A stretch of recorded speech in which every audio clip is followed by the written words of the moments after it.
Good afternoon, Legacy Cast listeners. This is James Snow, your host for Legacy Cast, and today is July 2nd of 2018. And my guest this morning, Marquez Mosher, is with me today. And Marquez, if you could just say hello to our listeners today.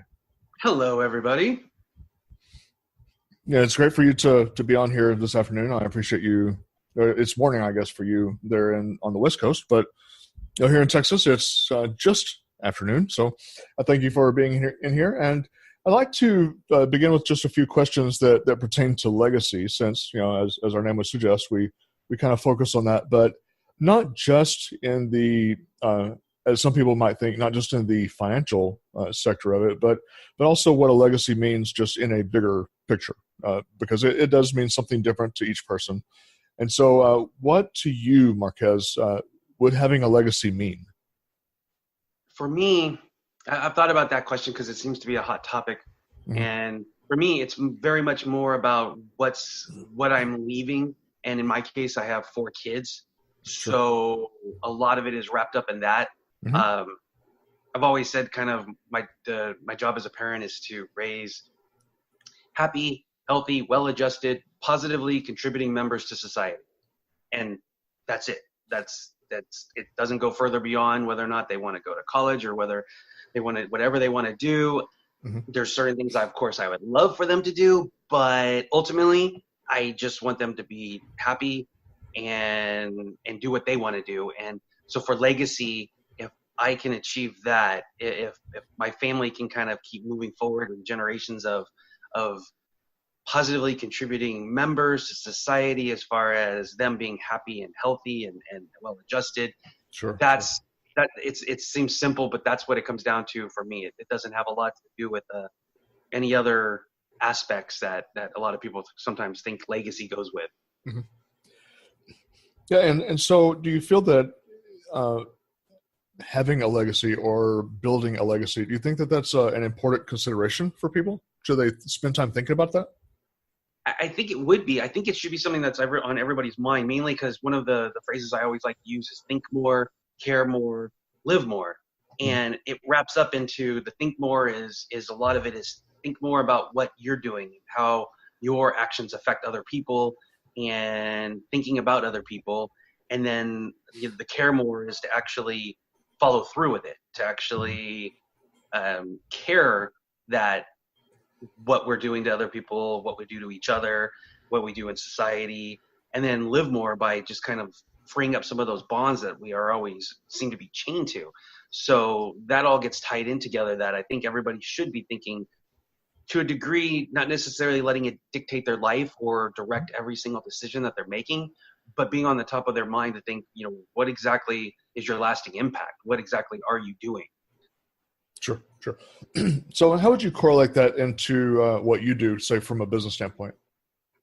Well, it is an interesting point, because I always think of my business as an extension of my personality. And right. That's a very interesting thing, because, there's good and bad. It's a double-edged sword. But generally speaking, since I'm usually, I try to avoid the term coach, even though it's coaching or it's training.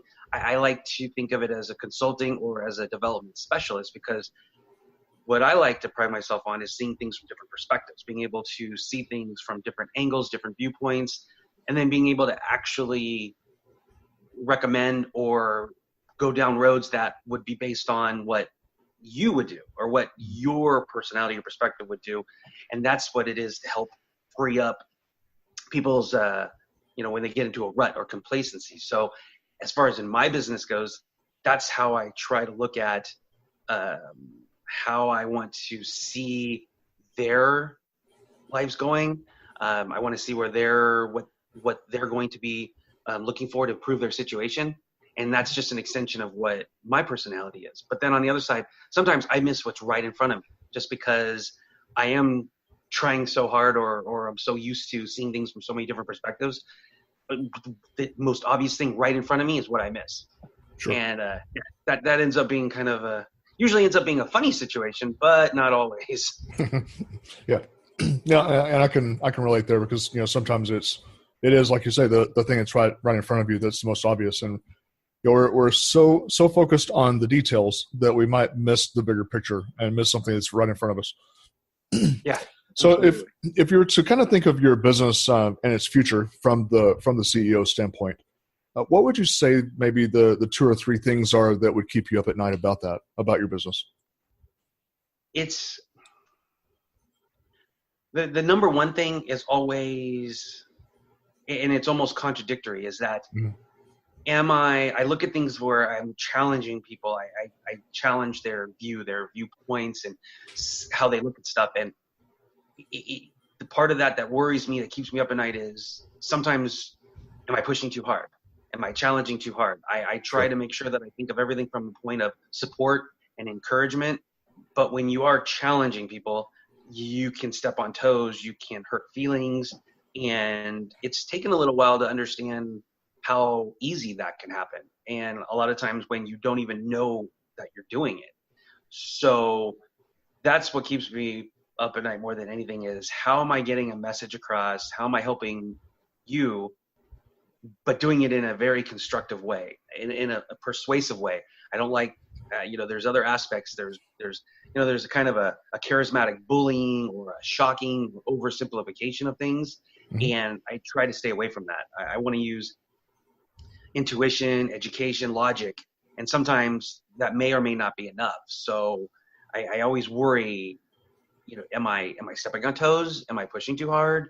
But ultimately, you have to just kind of have faith in the fact that no, you know the person, you know the situation, and you know just the right amount of pressure to put on. Sure, and that's a good answer there. Do you believe it's important that people create some sort of a strategy for themselves and their business? Absolutely. You definitely, whether or not you put it down on paper, because that's the big one. It's kind of like, if it's not on paper, it doesn't exist. I think that definitely is true. But conceptualizing it, depending on the size of your business, depending on what your goals are, I think that makes a big difference, that you at least have to think about it. You need to have some sort of focus so that you know where you're going. If otherwise, you really are going to be kind of just bouncing around. And more than anything, for me, it means you're giving away your power.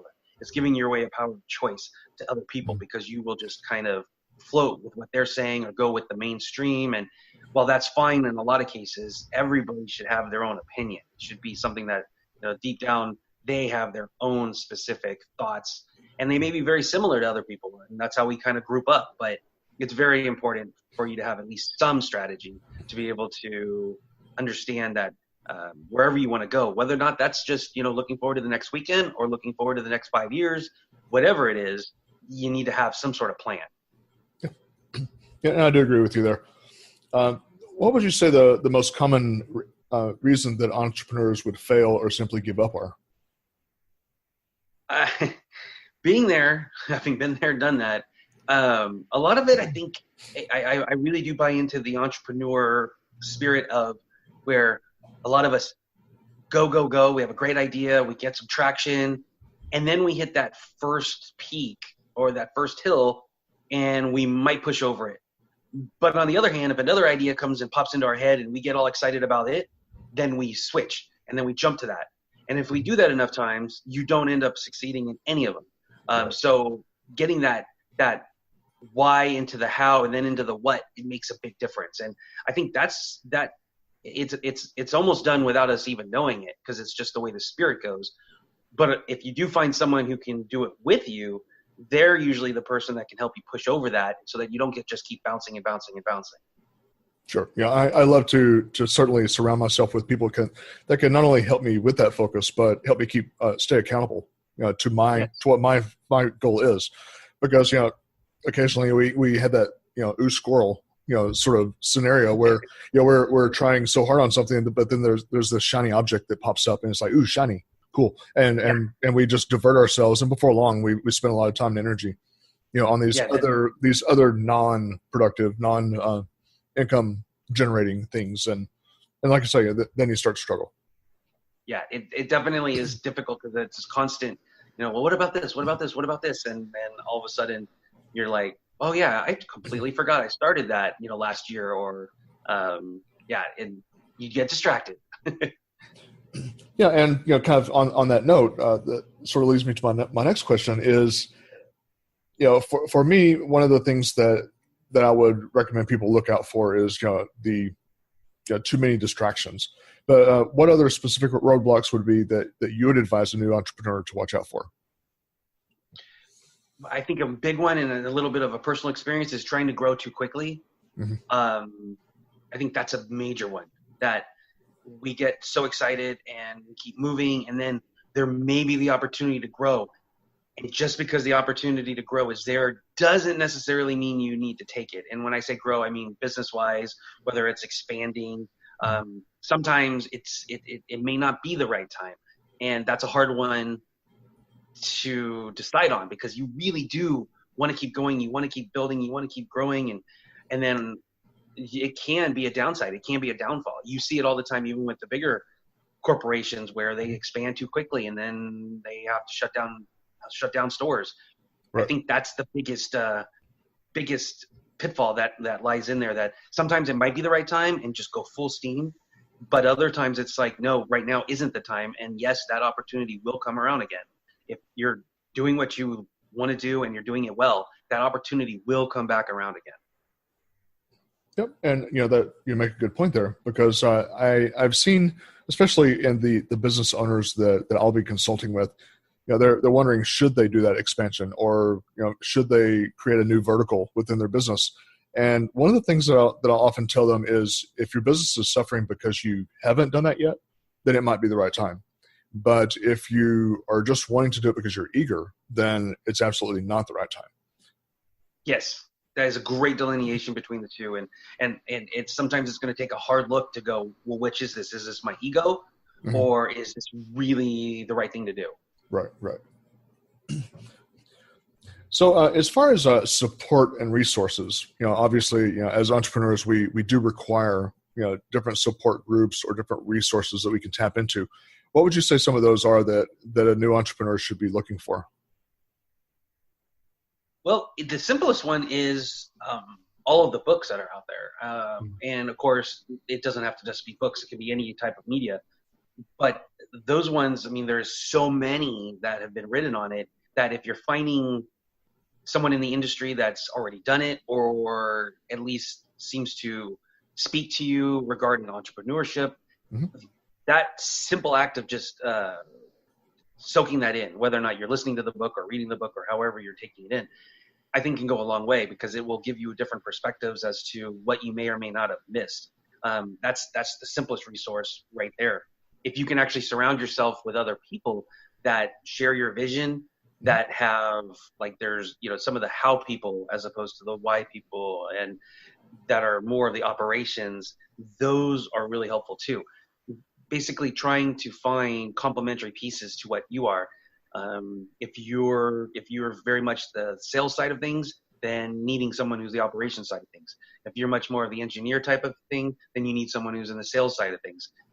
Finding those kind of resources, and it may be groups, it may just be, whether they're online groups, whether they're physical groups, that's all up to you, depending on what time frames and basically what else is going on in your life. But those are the kind of resources I think that are best for entrepreneurs to kind of take advantage of, especially if you can find, whether it is a coach or mentor, if there's somebody that you trust, because that's a big part of it. That's a great resource as well. But I just find that when you have the opportunities to read, there's just so much out there that you can usually find something that's going to relate to what you need. Yep. Yeah. And I do certainly 100% agree with you on that one.